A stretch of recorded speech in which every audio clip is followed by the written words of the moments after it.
ठीक। जैसे सामाजिक जीवन की अगर हम बात करें या आध्यात्मिक जीवन की बात करें, जैसे शुरुआती दौर में हम लोग बातचीत किए हैं, कितना जरूरी है व्यक्ति को कि उस परमपिता परमेश्वर में आस्था। देखें, ईश्वरीय शक्ति है जो कि इस पूरे ब्रह्मांड को संचालित कर रही है, तो बिना उनके सहारे के काम चलता नहीं है, लेकिन इसके लिए संस्कार होना चाहिए।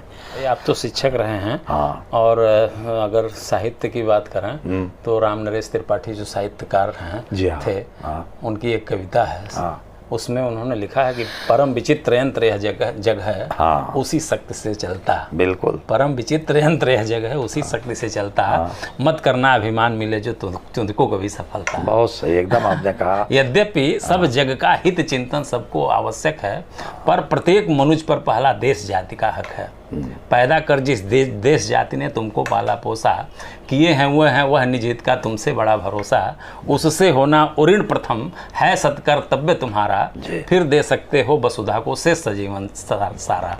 तो ये जो है निश्चित रूप से कोई ऐसी अदृश्य शक्ति है जो संचालित करती है, और ये सबको दिखाई देता है। थोड़ा सा भी आप गौर करिए, कोई प्रकृति में जो चीज़ें हो रही हैं ये बिना ईश्वरीय सत्ता के हो ही नहीं सकती है।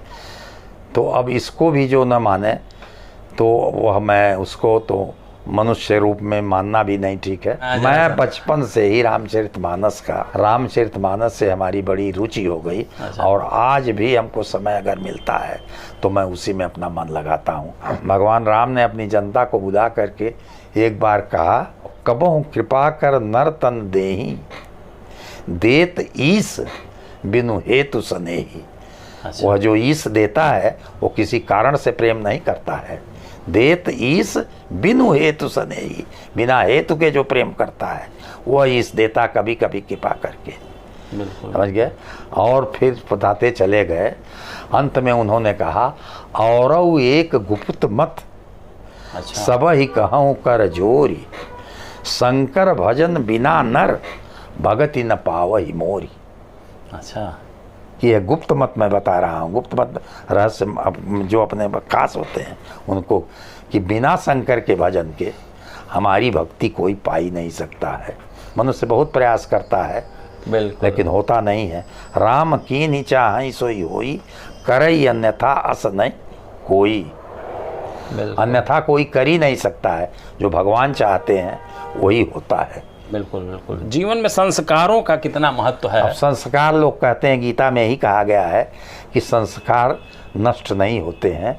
एक जन्म से जीव जब दूसरा जन्म लेता है तो वो संस्कार ट्रांसफर हो जाता है। और नया आया उसमें श्लोक है कि प्रकृति भुगते प्रकृति जान गुणान, कारण गुण संगो से सद सद्योन जन्म से। जो प्रकृति में स्थित पुरुष है वो प्रकृति के द्वारा त्रिगुणात्मक गुणों का भोक्ता होता है, और उन्हीं गुणों के आधार पर उसके अगले योनि का निर्धारण होता है। एकदम, यानी जो आपने कहा ना, संस्कार ट्रांसफर हो जाते हैं। बिल्कुल, वो खत्म नहीं होता। जहाँ तक आप पहुँचे हैं अगले जन्म में उसके आगे चला जाएगा। भगवान के बारे में जो 4 बातें कही गई हैं, सर्वज्ञ, सर्वत्र, सर्वशक्तिमान और सुहृद।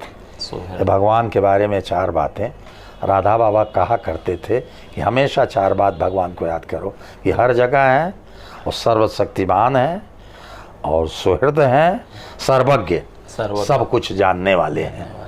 ये बात 4 भगवान के बारे में हमेशा याद रखनी। और जब ये सब चीज़ें आपके दिमाग में रहेंगी तो निश्चित रूप से ये लगे कि आपके अगल बगल हमेशा भगवान का पहरा है। मोरे सबई एक तुम स्वामी, दीन बंध उर अंतर्यामी। लक्ष्मण जी ने भगवान को कह दिया, राम को, कि आप मेरे हर स्वामी हैं और दीन बंध तो ही है। और गोस्वामी जी ने लिखा, बिल्कुल, जो संपत्ति शिव राम नहीं, दीन दिए 10 मान, सो संपदा विभीष नहीं, सकुच दीन रघुनाथ। अब देखिए, पहले संपत्ति और संपदा का अंतर समझिए। संपत्ति मीन्स प्रॉपर्टी, और संपदा में कितनी प्रॉपर्टियाँ इंक्लूडेड हैं। संपदा मीन्स स्टेट, ESTAT।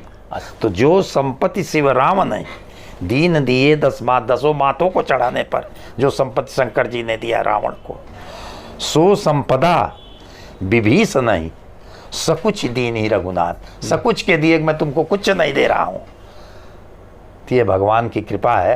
मानो शंकर जी भी को यहाँ गोस्वामी जी ने भगवान राम को शंकर जी से भी बड़े स्टेज पर कर दिया। क्यों कि भगवान राम शंकर को जितना पूजते हैं, शंकर जी भी भगवान राम को पूजता है। रामेश्वर, राम ही ईश्वर हैं जिसके शंकर जी हैं, और राम के शंकर जी भी यही कहते हैं। बिल्कुल। इसीलिए कह दिया कि और एक गुप्त मत और मम द्रोही शिवदास कहावा, सो नर सपने मोहि न पावा। बिल्कुल। शिवद्रोही ममदास कहावा, शिवद्रोही ममदास का सो नर सपने मोहि न पावा।